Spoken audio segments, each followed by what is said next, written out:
High, good morning. তো আজকে daily routine নিয়ে বা what I it in a day নিয়ে হাজির হচ্ছি। সকাল সকাল খেয়ে নিলাম একটু মেথি ভেজানো জল, আর তারপরে 4টে আমন্ড, আর তারপরে হরলিক্স আর একটা বিস্কিট খেয়ে নিয়েছিলাম। অফিসে গিয়ে খেয়ে নিয়েছিলাম 1 কাপ চা, সাথে একটা বিস্কিট। আর আজকে আমি লাঞ্চে অফিসে নিয়ে গেছিলাম সব কিছু সবজি দিয়ে আর একটু গোবিন্দভোগ চাল আর ডাল দিয়ে খিচুড়ি। হ্যাঁ, এটা খেতে কিন্তু বেশ ভালো লাগে। আর বিকেলবেলা এই একটা বিস্কিটের প্যাকেটই খেয়েছিলাম, জাস্ট বাড়িতে এসে একটু লেবুর জল খেয়ে নিয়েছিলাম। আর তারপরে এই মিষ্টিটা খেয়েছি। আচ্ছা বলো তো তোমরা এটাকে কি বলে, আর তোমাদের কাদের কাদের ভাল লাগে খেতে?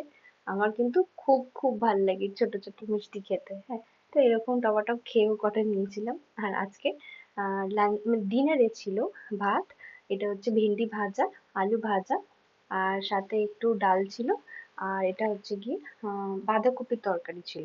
তো একদম নর্মাল সিম্পল খাবার। আর আজকে যেহেতু ভেজ ডে ছিল আমার, তো তাই সবকিছুই ভেজ।